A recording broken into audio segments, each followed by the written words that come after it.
Inland Sports.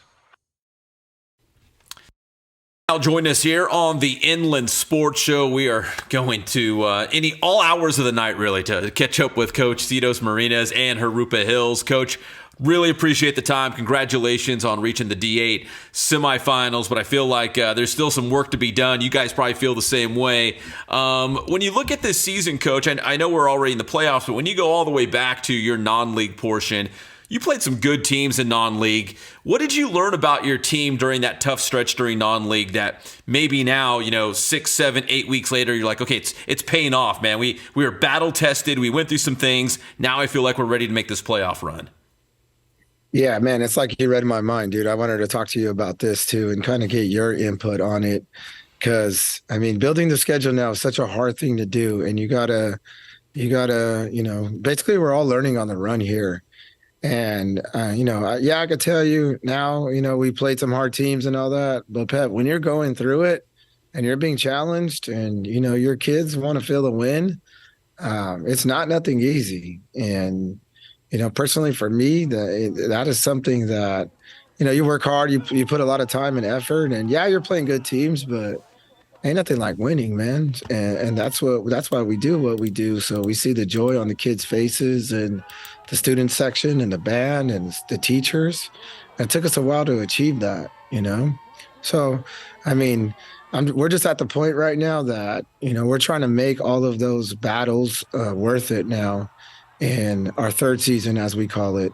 What I have to commend the kids on is it takes a special kid to stay together and for them to have the mindset to go through those losses.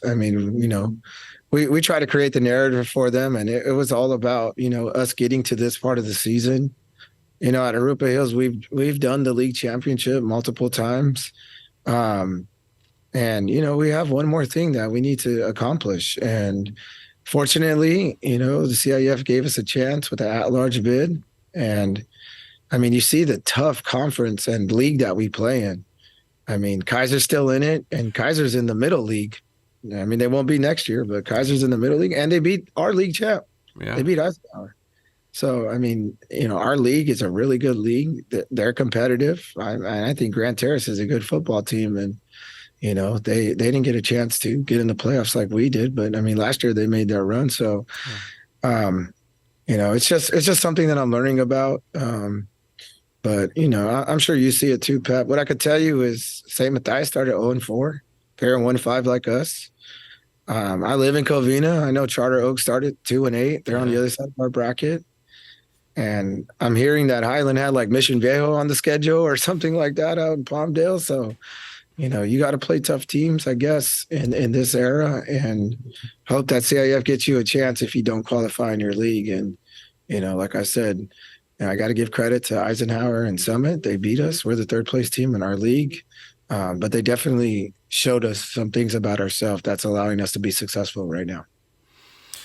Coach, real quick, I'll say this. Through the first 5-6 weeks of the season, going through from week 0 all the way through non-league, going into league play, there was 2 teams I felt the whole time. I was like, man, these teams are way better than what their records are indicating right now. And actually, the other coach is going to be on this show too, Oscar McBride at Marietta Mesa. I'm like, man, Marietta Mesa and Jurupa Hills, 2 teams. Don't sleep on them. You're going to look at their record and be like, oh, they're down this year. I was like, don't sleep on these guys. I felt that way the whole season. And you're right. I think you guys are battle tested. Now you're in the playoffs. You're stringing together a couple wins. Real quick about that Alyssa Nagel game. I was there for the first half, kind of motoring through the first half, like not, super explosive. I know Gio Medina had that crazy touchdown catch. I think it might have been on the opening drive of the game. But like, what did you guys do at halftime to kind of adjust and kind of get things going in the second half and just in the nick of time too to come back and beat those guys? Yeah, you know what? If I just bring back the schedule real quick, Pep, when you play those games and, you're playing San Jacinto, you're playing Etiwanda, you're playing Downey, what we said is like, regardless of what the score was, we had to get used to playing 4 quarters. And I think that we did a good job of that, of continuing to battle even in those games. And in Downey, we had a chance to win it. And Etiwanda, to be honest, they blew us out, but we scored our only touchdown in the 4th quarter. And then in San Jac, we got to a point where we got an onside, we could score onside kick and score again to try and win that game.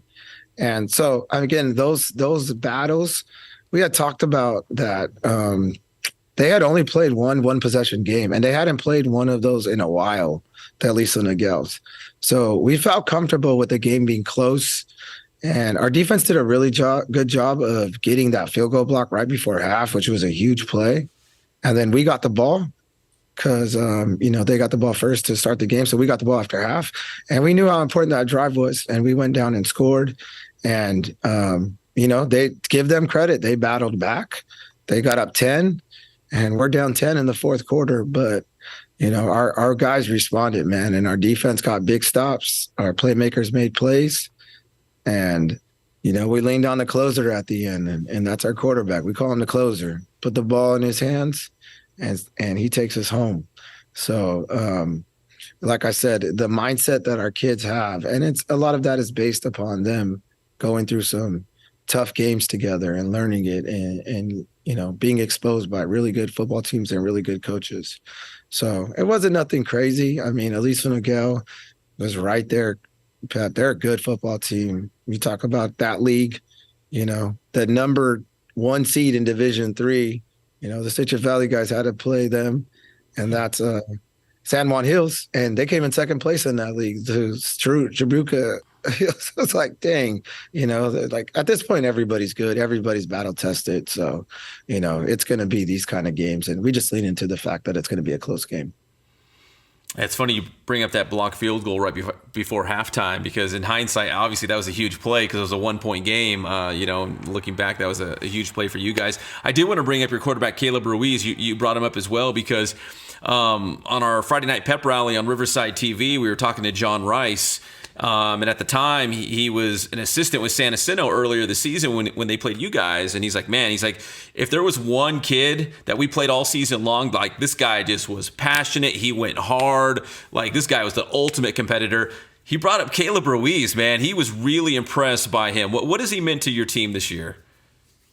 He's meant a lot to our program, Pep. I watched that show too. I like that show, man. You're doing a good job with your after show. And I actually shared that with Caleb's mom, and his dad lives in Texas, and I had them send that over. It was really cool to hear Coach Rice say that. And to give Coach Rice credit, he told us that before the game. He told me that before the game that we played way back when, and he was just complimenting Caleb on that. And of course, like Caleb backed it up on the field, even with, the great football players that they have at San Jack. Caleb represents our toughness. One thing I could tell you, Pep, is he's one of our strongest kids in the weight room. Like he lifts like a lineman lifts, and he loves to lift. And that part, it just brings a different toughness to our football team and our football program. And going into the Irvine game, Pep, I hadn't had a multiple year starter at Jurupa Hills since my first one way back in 16, 17, 18, when we had Zane Scarborough. After that, it's been, one and dones. It's been, my cousin was a quarterback in 2019. Last time I went to the semis. Then we had Patrick Reagan, who was really good, but that was the COVID season. He went undefeated. Then we had a combination of Marquise Roby and Andre Freeman. And then Caleb took over after that. And so he played his junior year last year. Honestly, Pep, we played against Aquinas last year, and me and him had a rough go of it. And Aquinas made us pay and exposed us. And so when we got to the Irvine game a couple of weeks ago, I was like, Caleb, it's our third season together now. We've played 20 games together, and this is game 21. And now it's game 22. And now it's at the point, Pep, where like he knows what we're thinking as coaches, and we fully trust him. And like I said, he has the keys to the car, and he's done a good job of it. And, his teammates respect his work ethic and the way he plays. Given that schedule, he's played in every game, man. He hasn't came out. He's tough as nails. So it takes guys like that to win in this type of division and, in these kind of playoff games. Coach, I think it was about 10 years ago when Jurupa Hills won a CIF Southern Section championship. But since you've been the head coach, you've gone to the semis once. I don't have your stats in front of me, but was it once you said? Yeah, one time. Yeah, 2019, we played El Monte in the semis. So what would it mean personally as the head coach to, reach a championship game? I would assume like when you go into the coaching profession, especially when you take over a program as the head coach, that's the goal, right? To get a team to a CIF title game and to win it and bring home a championship.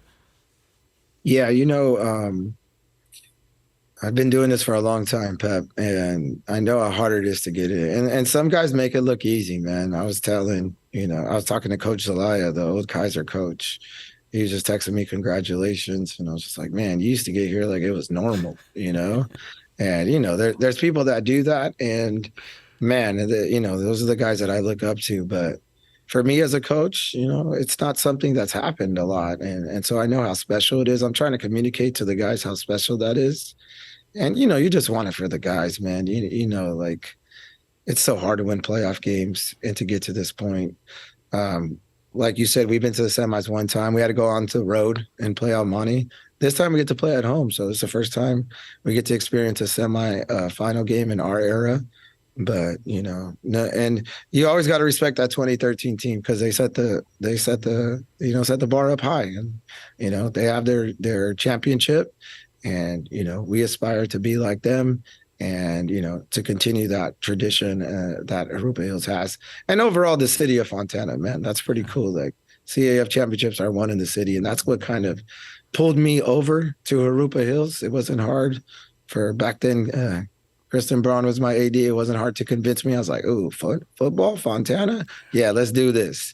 Let's go over there and let's go get in part of that action." So, but man, last week, Pep, I mean, you were there and it got crazier after you left. Our student section was rocking, our band was rocking, the parents. And when you turn around after a win and you see that stands and you're like, oh yeah, and see the guys' faces and the coaches' faces that have sacrificed a lot to be there. I mean, that's, where the gas comes from and the motivation comes from, not only for this year, but going forward in the career. All right, Coach, last question. Finally, I don't know much about St. Pius. I know they're good, but I don't know much about St. Pius. What do you guys have to do well on Friday night to come away with a win and punch your ticket to the finals? Yeah, I mean, they're a really good football team. They're really talented. They've played in high divisions in the past. Yeah.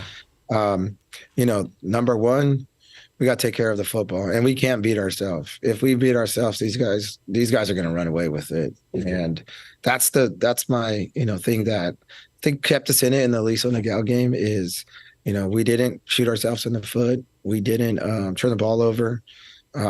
We got to the red zone 2 times. We got touchdowns on both and extra point conversions. And that was the difference in the game. They got there 4 times and got 13 points, and we got there 2 times and got 14 points. And there's your 1-point game. And so, we got to be good in that area again. And, we got to tackle them, man. They got great athletes. They got really good athletes. But again, we've seen the Sanjak kids. We've seen the Etiwanda kids. We've seen the Downey kids. We've seen the I kids, and that's going to put us in a position to be like, okay, we kind of know what this is like.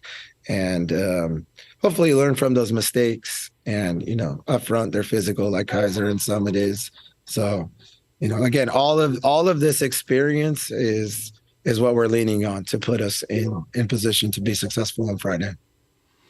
Well, it's Jurupa Hills against St. Pius, CIF Southern Section Division 8 semifinals. Coach Marinez, always appreciate the time. I'll let you go. Maybe you're going to go take a dip in the pool. I don't know what you're doing after this, maybe a late night dinner, but I appreciate the time. Thanks, Pep. I appreciate you too. All right, that's Citos Marinez here on the Inland Sports Show. Inland Sports.